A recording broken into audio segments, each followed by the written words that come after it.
Is my pen. I'm always losing my pens.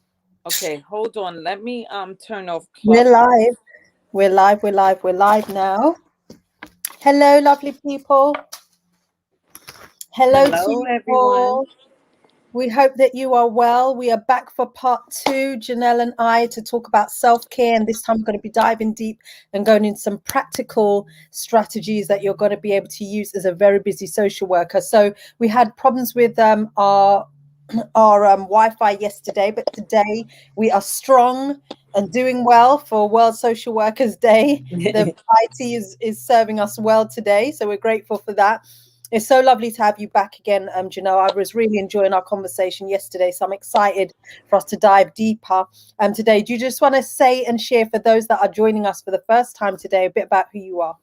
Sure. Hi, everyone. My name is Janelle, and I am the founder of JS Self Care Mind, Body, and Soul.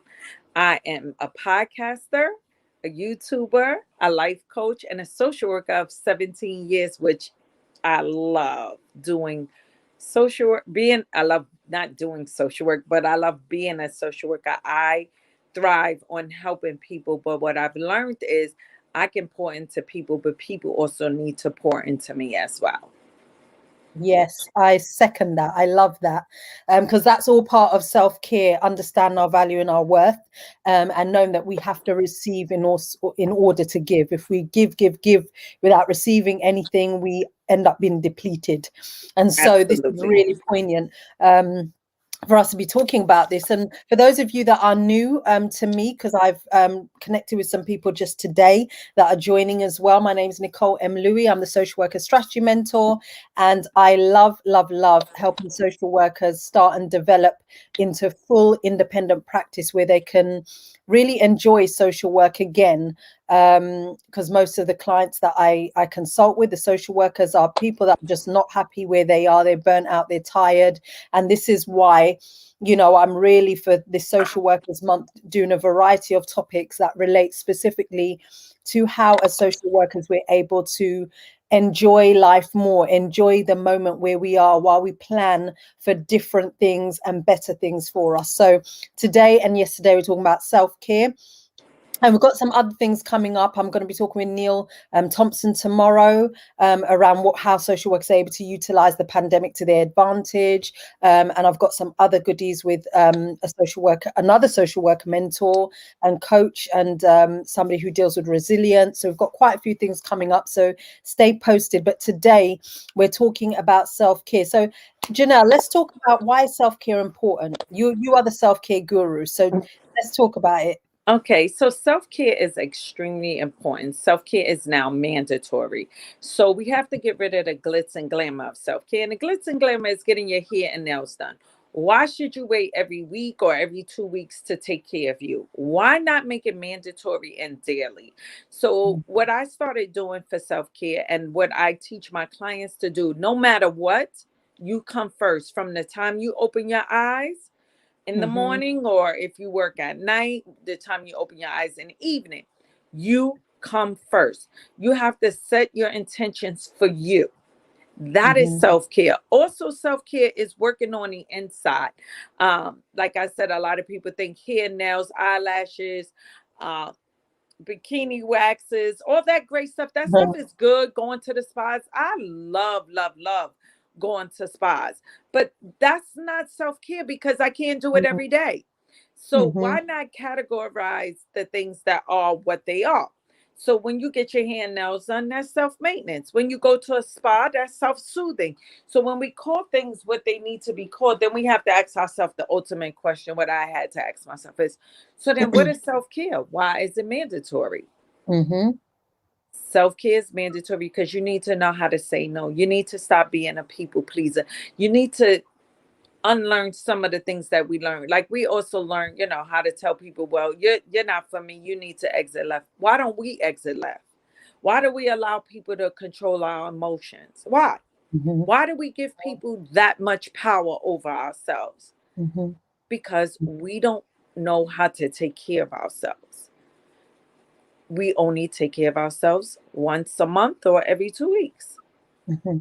but Or when not it no gets to more. a stage where we have to, because like there's no other choice, right? Where we're broken at that point. Yeah. Mm-hmm.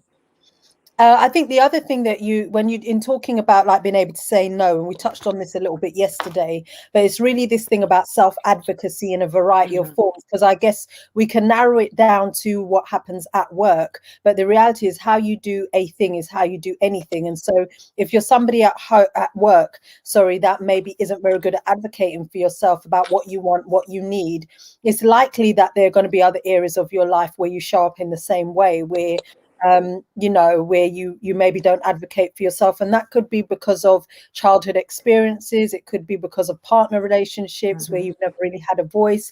There's so many things, and you know, one thing that we spoke about day before yesterday is that, you know, we're human like everyone else. So, you know, we sometimes have attachment difficulties as social workers.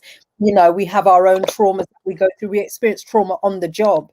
And so I think a lot of the times in my experience when I've consulted with social workers, they've had oftentimes a lot of experiences of negative experiences of being knocked back, of asking, maybe not asking for things, but wanting things and feeling quite hopeless that they won't get it, or not seeing changes that maybe were promised. And so it kind of sets up a psychological pattern that there's no point in me asking because I'm not going to get it.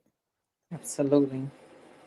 So I think that was really poignant what you said. So self-care isn't really just about the glitz and glam, like you said, of doing the practical things of having the hot bath or having a massage or whatever, albeit those things are really important, because those things can be like little rewards, that little milestones of rewards that we can look forward to, that really kind of give us a bit of a lift and peak our mood. But you know, self-care you're talking about is something that's far more consistent and far more habitual, right? That becomes part of the fabric of our being and how we just operate on a day-to-day basis.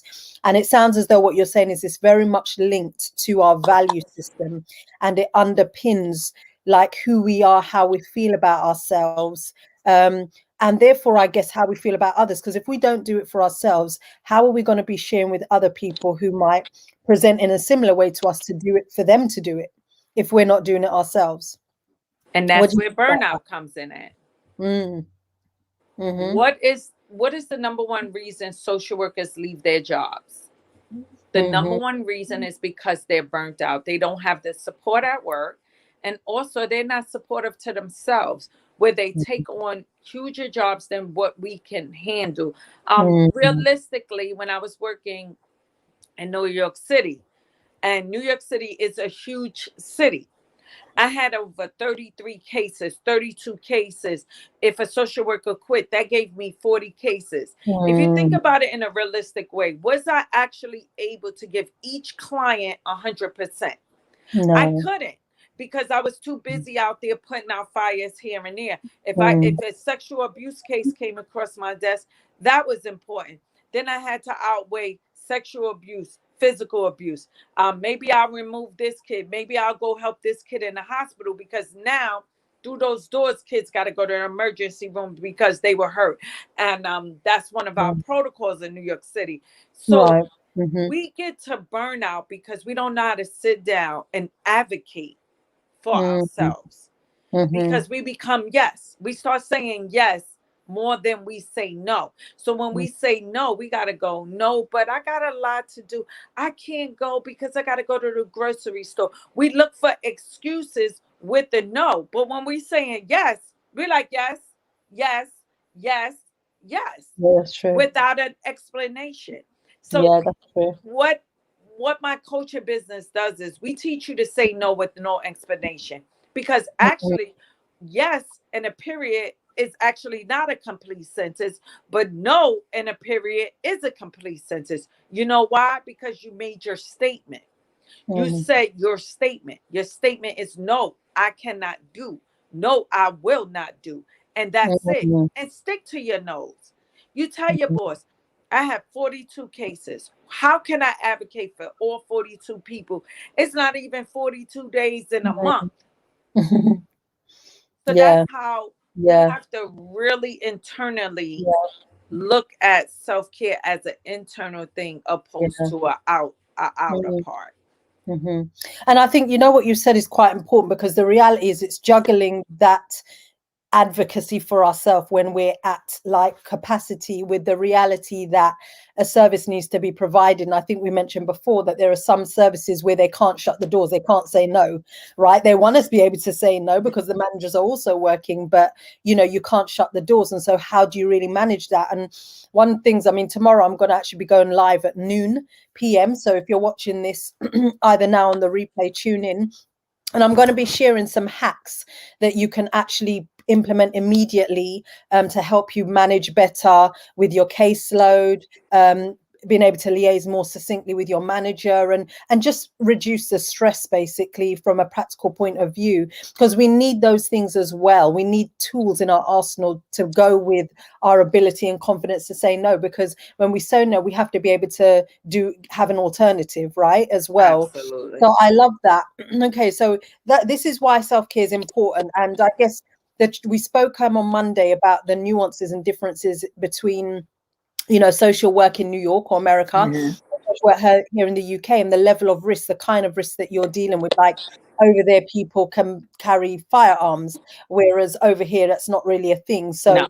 less, you know, risk in that kind of way for us to manage. And I think like the level of deprivation in certain neighborhoods where you are is going to be far worse because of the structure and the political structure, especially if you're looking at particular races, you know, if you're going into particular racial geographical areas where there's particular predominance of a particular race.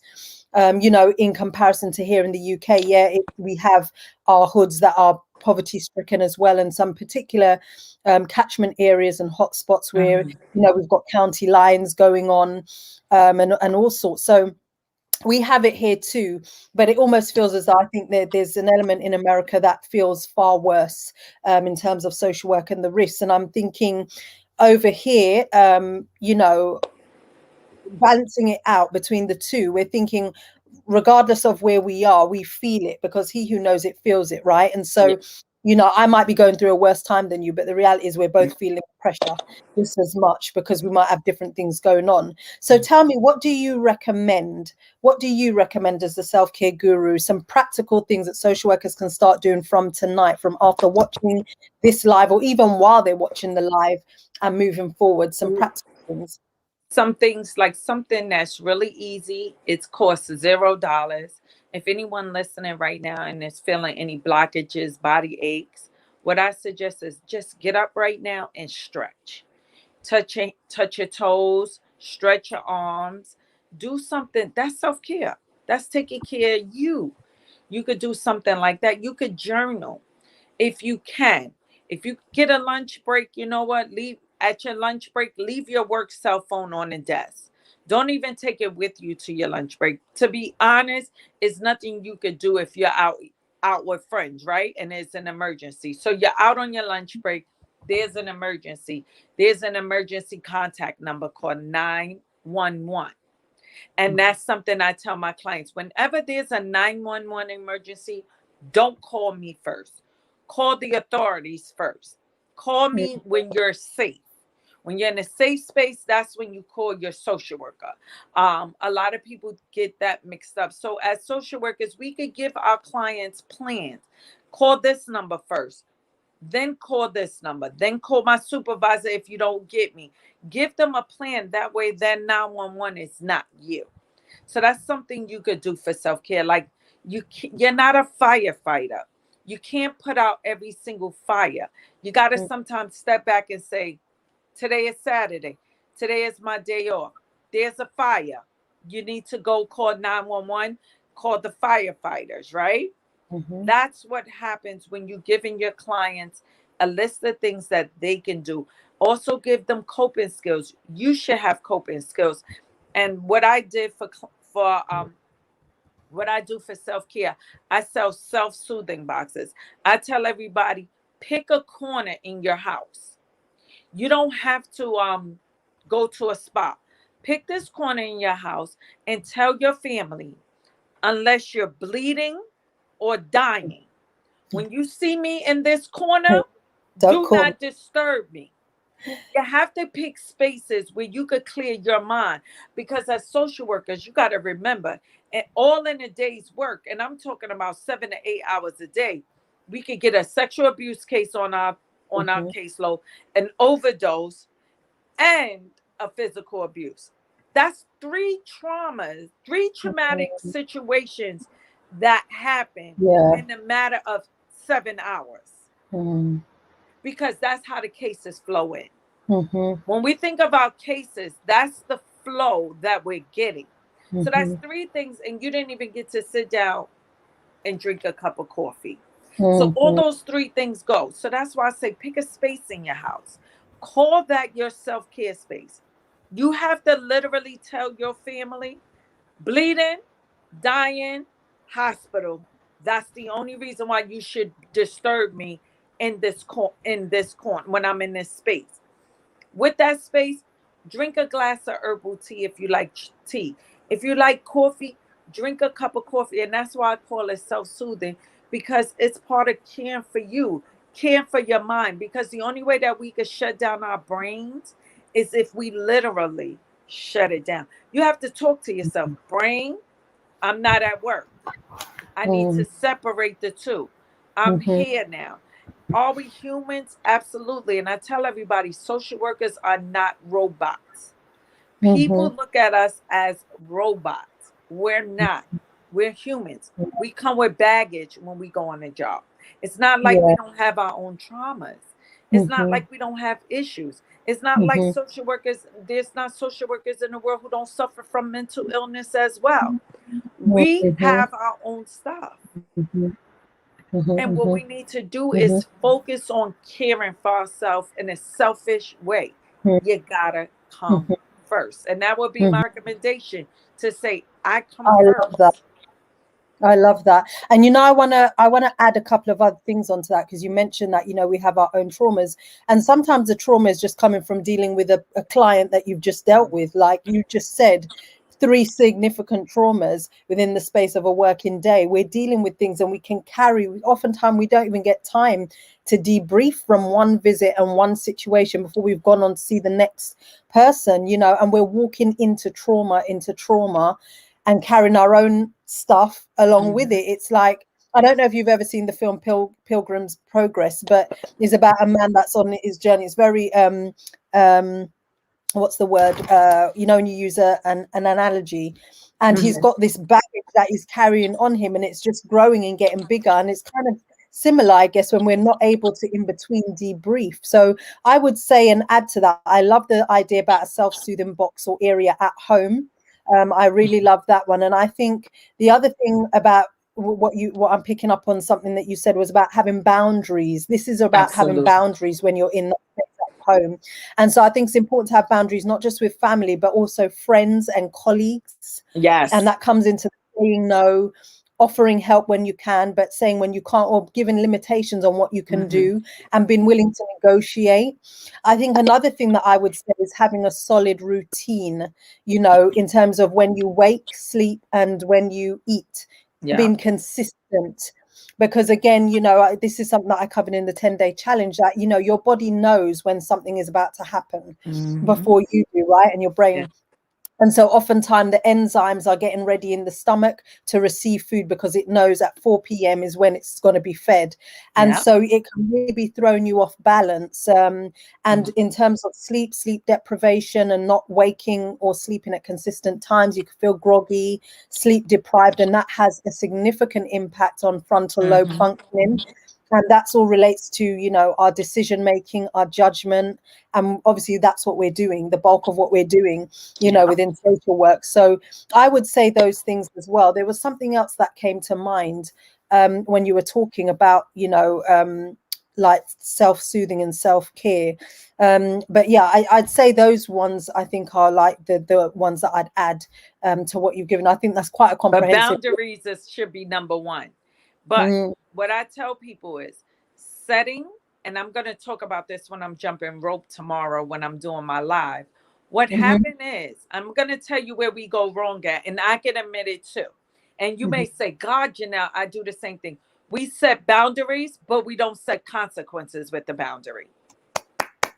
And I said, you're going to agree.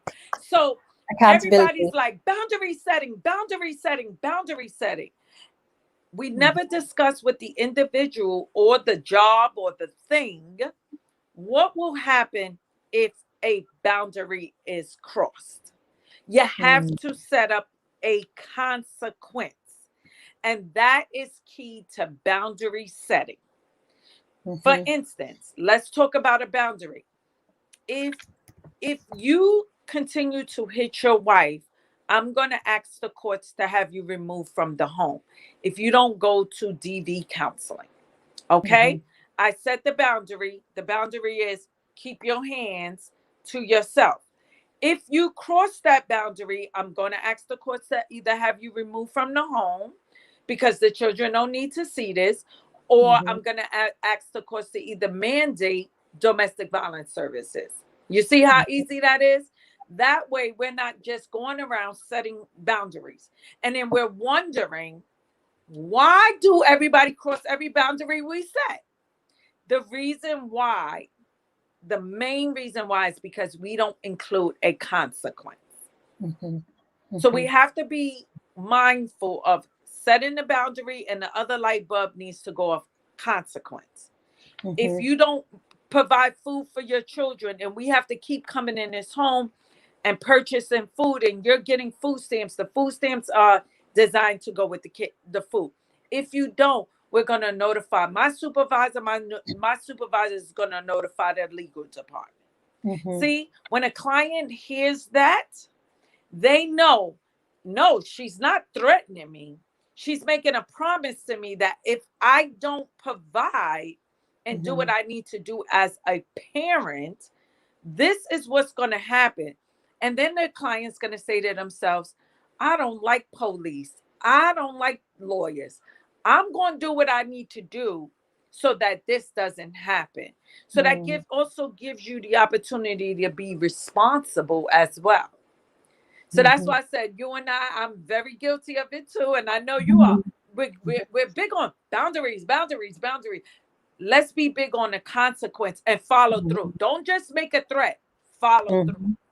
So let's think about some of those things so that we can make it really practical. So, for example, where we're talking about having that self-soothing box or space at home, you know, the boundary, if you're at home and you're saying, hey, this is my little corner or my space, and it may not be in the home, you know what, it might be outside on the porch.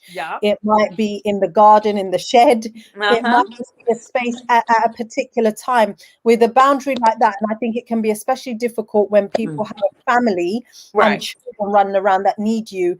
It's about being very strategic and saying, okay, maybe there's a particular time when children are in bed or hubby is around or wife is around that can look after the children. And this is going to be my 15 minutes. And my boundary is that I'm going to go over here. Nobody makes contact, you know, nobody gets in touch with me. Hubby, you've got to deal with the children, whatever it might be. And you go and do your deep breathing. Absolutely. So this is what I need to be saying. This is something that you need to be saying. This is how you set the boundary. You tell them what you want to do, what the intention is, and why you need it. One of the best things to do to help people to come on side and on board with something that you're trying to achieve is to tell them your why and let them buy into how, you know, how this is going to help you and how it will end up helping them. Because if you're frazzled as mum or dad in the family home and you're not getting it together, you're not going to be able to show up for them. So it's telling them what the impact is on you so that you get the buy-in for them to cooperate. And similarly, I think with the boundaries with friends. And, you know, there's one more thing that I want to say as well, because sometimes people will break the boundaries, and how do we manage that as well? And there's one way that I know is really helpful. I'm trying to remember the acronym, but it's like a non-violent communication, NVC. And it's really about you sandwiching what you want to say to them. So the narrative is very like systemic, where you're not having a go at them or shouting at them. But you're actually saying to them, look, I really appreciate this about you, but I would like you to not do this because it makes me feel and consequence on me is, and then you follow it up with what you'd like them to do instead, and you end Absolutely. that. And so things like that, techniques like that are very, very powerful, and most people, the vast majority, will respond very well to that. And again, that's all part of boundary setting. So if you're watching this live and this is something that is resonating with you in terms of being able to have boundaries and being able to do more for yourself in terms of self-care, then definitely try these things. Janelle, as well, I want to say one other thing about some practical things that they can do as well, that are the nice stuff, the self-soothing stuff. I want to talk a little bit about, because I am definitely in self-soothing. I love my hot bubble baths. Sometimes I have them every day. Yes, they're awesome. Absolutely lovely. But one thing that I really used to love doing before the pandemic was going to a spa. So there's this place not so far from me that's in quite a nice area, and I used to book it, and it was quite cheap. So I used to get the deals on Groupon. So this is things that you could do, guys. Get your deals on Groupon, and once a month book it in. Make it affordable, it's affordable, and just book it in, so it's there, it's in your diary. Go for walks with friends, and you can choose different locations. The weather's getting nicer now. You can go cycling. There's lots of practical things that you could do, but I do think getting out is a huge thing. When you're out, and if it's safe and the grass is clean and it's not dog poop or anything, take your shoes off. Yeah. And walk through the grass. That helps you get grounded. There's so many things that we can do outside. Even if you look and there's a bunch of trees, try to pick out the oldest looking tree. They say trees have wisdom.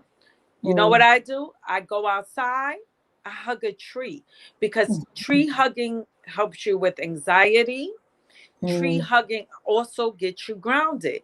So if you can do these things outside, or sit by a tree and read a book, or ask that tree, give me light, give me wisdom on something that you're battling with, something like a decision or something.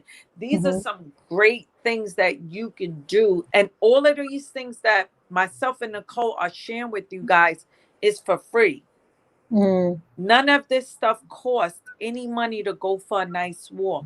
And all of this stuff is self-soothing, self-caring, and it's also self-maintenance, maintaining your energy. You have to. Yeah. You so And have to. I love that point about the outside and grounding yourself, because not only does it ground you, but there's the minerals in the soil is what you're taking in. There was some research done of a place in Africa, and they were wondering why, though there was such poverty, the health of the individuals within the community was so great, and it's because they're walking barefooted on great soil. So they're getting all the minerals and the nutrients and the vitamins that we're not getting over here. And so there's something to be said about that. The other thing is that when it's raining, after it's rained, there's a lot of positive ions that are floating about in terms of atoms, and that is really great for your health. And like you said, tree space, wherever there is lots of greenery, it's usually a sign of good oxygen, because obviously the trees are giving all the good stuff that we need, and taking all the yucky stuff that we're breathing out. So yeah, go into those spaces and do lots of deep breathing. Deep breathing is very good for centering yourself and getting yourself kind of back focused, and dealing with anxiety as well. So that's another thing on the job. When you're feeling anxious, you can have a stress ball, but one of the greatest things is standing up, as Janelle said earlier. Moving about, movement is huge, and just doing some deep breaths near a window. Often, I don't know what it's like in the offices in America, but here we have windows in some of the buildings. Some of them, right? So it's the If same you for can us, just not get all up of from them. your desk, leave the paperwork, don't even put the pen down, and walk around your office just to declutter your mind. And we spoke about the clutter on the first live. But I have a question for you, because your main job is to help social workers. So how do you actually help us as a mentor? Because I have a spiritual coach. I believe in God, I believe in ancestors, and I believe in the universe. But I don't have a social work mentor. And I know that's something you specialize in. And I Yeah. know we spoke about self-care the whole live, but I wanted you to Yeah. share with us how you can help us, because just like we're pouring out, you're here Yeah. to actually replenish us. And I think that is so dope as Yeah. a social Thank worker, you. because I'm working on replenishing myself. But how about if someone had it that added replenishment? Yeah, so that's a great question. I mean, I guess one of the things, the main thing for me that I want to see is social workers enjoying their career again. I know what it's like to be stuck in the social work fog where, you know, you go into university, you think you're going to come out and do all this amazing work, social work, and then you get on the job and you're like, is this it? I didn't sign up for this. Can I take a rain check on this? But you already spent 3 years and your money, and you're like, well, what else am I going to do now? I'm all in. I'm up to my neck in it. I might as well just keep going forward. I got Right. 8,000 cases. There you go. And it's like I don't want people feeling like that. Like I want social workers to fall in love with social work again. But also it's about, it doesn't have to be like that. It really doesn't have to be. Like they're always gonna, it doesn't matter what career you're in, there's always going to be the downsides, there's always going to be the tough days. But I think because of the kind of work that we do, I think we feel it way more. Like we feel it like I mean, I don't know if there's a world investment banking day. I don't know if there is. And I know investment bankers work really hard and it's stressful, but it's the kind of things that we deal with. Like we have a whole day dedicated to it, right? And so my role is really helping social workers see how they can use independence, which is what I do, as a vehicle for them to continue doing what they love and in the way that they envisage doing it right at the beginning of their career. So the time when they weren't sapped of all their creativity and energy, you know, it's them rekindling that and regaining that and understand that independence isn't about just coming out and doing assessments. Like everyone's been assessed the hell out of, nobody needs another assessment, right? What they need are services. They need somebody that can provide them with a retreat or a package for self-care where they can come and get support to as part of a program. Perhaps this is maybe a business idea, somebody can run with it. I won't require any royalties, but something where people can come, for example, who need to work through generational trauma that is informing how they're making decisions about their parenting, and they do that under the guise of like spa treatments, because those kind of things can relax you, you know, pull down walls where you can relax and just talk and be yourself. There's so many different creative ways you can reach people that we deem hard to reach, you know.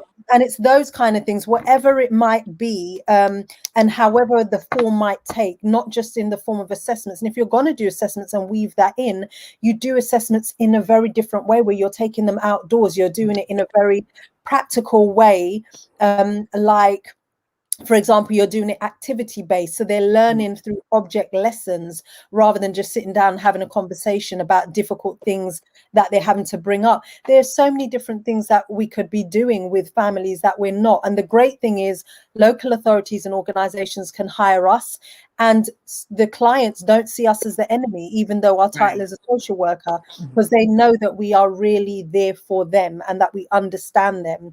And so these are the things that I teach social workers to do. Like I do not rely on funding, tendering, any government grants, none of the above, you know, and I've been in business 6 years now. And so I teach social workers the step-by-step way that they're able to do that. And I've got it going down the bottom of this screen here. You know, you can go to my website and you'll see right now that enrollment is open for the Social Workers Launched a Freedom program. It's a 6-month program. So there are different ways people can work with me. People can work with me on a one-to-one also. And I've just actually launched today for Social Workers Day to celebrate. For those people that are my launchers, they're in my community. That means those are my email lists. They actually get 50% off of my one-to-one mentoring from now until September. That offers there. But the program is open at the moment for enrollment, and it's a 6-month program. So that's basically the way in which I work and the way I help people, and I help social workers. So I love. I had to ask. Thank you. I appreciate because that. I have to be honest, Nicole. I live in New York, and there is no programs that's geared towards you're working in this helping field. I am the expert to help you get through your work day. And that's something you do.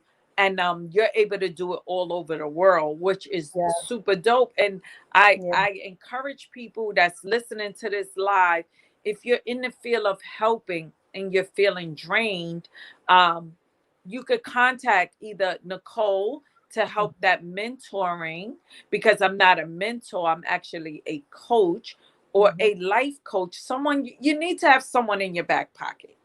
You do. Everybody in Yeah. this world needs to have someone in their back Mhm. pocket.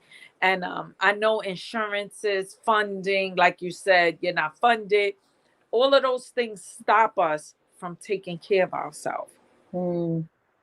It And we can. live in a world that says take care of yourself, Yeah. but And I think insurances stop you. yeah, and I think the other thing, Janelle, I mean, yes, we need somebody in our back pocket, but we often need more than one person to do different things. Yes. Like, I would not have my accountant necessarily be dealing with my graphic Mhm. design for my flyers and my marketing, right? We need Exactly. different people for different things. And so, yeah, I'm great for showing you how to become independent, how to develop your independence, doing all the business side, thinking about strategy, making you get that money coming in, the coins dropping in your account every single month, but somebody like you, now Mhm. you are there to actually help social workers to develop self-care Yeah. strategies. You are there to actually help social workers so that they can understand what it's important, how do they weave it into their life, and Mhm. having maybe a little setup where they can have it practically They're embedded in home. their day to day. Yeah, so And that's that when they come to you. mhm. And that's why I sell the self-soothing boxes. The boxes, Mhm. I have one here. Hold on. Yeah, please show us. It's exciting. The self-soothing boxes is this small. Imagine Okay. having something, and I have a bunch of different boxes, but imagine having something this small Mhm. that you could gain access to with all your tools in this small box, that Mhm. you could walk to your self-care corner or sit by a tree and Mhm. have this at Mhm. hand. I Um, love that. I just feel that we don't have the tools. That's why we outsource the tools, right? We don't have a self-soothing box in our home. So what do? We go to Starbucks. We go to coffee places to sit down and have coffee, Panero bread. But Mm. imagine that you could say, I paid my rent, I paid all my bills. I don't have no money to take care of myself. So does that really mean we can't? But Mm. that Mm. light bulb will go off and say, I got a social work mentor. Let me call Nicole. Let me tell Nicole this is what I'm struggling with. Mhm. Nicole's going to tell me, grab your self care box, sit down. Mhm. Let's think about what you need to strategize, because Mhm. little people know, and I'm going to tell, this is the secret. Everybody knows what they want to do and who they want to be. The only thing is, it's all jumbled up in our brain. That's And right. that's why Nicole said Yeah. you need more than one person to Mm. sort it out. We're all placed here for a reason. We're all Yeah. put on this earth for a reason. We Yeah. just have to know it. I'm in my 40s and realize I'm the self care queen. I'm supposed to help people take care of themselves, you know?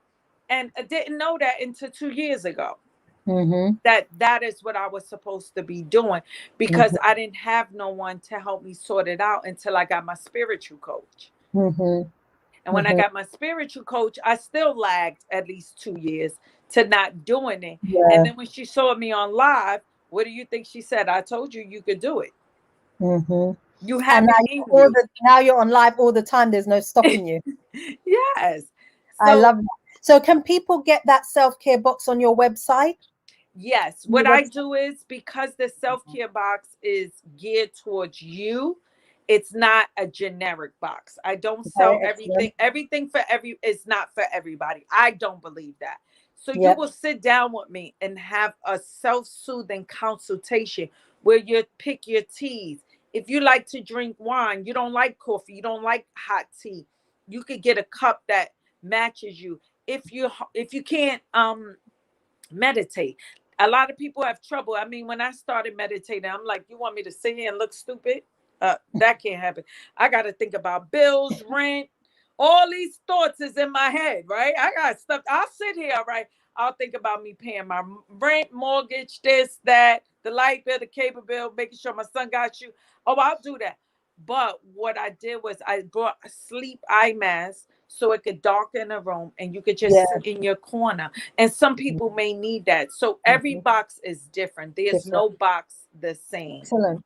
Okay, so then people need to go onto Janell's website. I've put it up here. It's jsselfcare.org, and you can, book your consultation with her and get you together and get your self-care routine going. It's going to be exciting. And of course, if you're a social worker and you are ready to actually be thinking about independence is not something that's going to happen next month. It's something that you have to work towards. You have to start taking the stepping stones.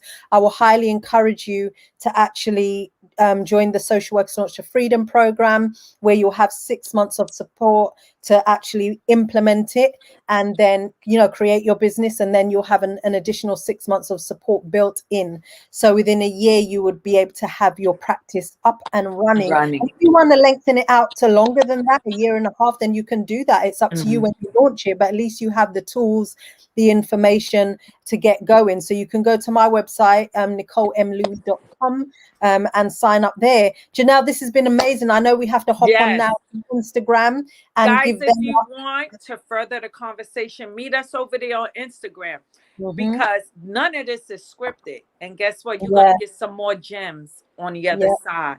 So bring your notebook and pencils and come join us. Thank you, Nicole, for having me on your platform. Thank you. This has been awesome. I've loved truly it. appreciate you. And I appreciate that you and I cross paths, because we are forced to be reckoned with. I guarantee you. Thank you. Love it. Thank you. Okay, we'll see you on IG. Yes. Take care. Bye.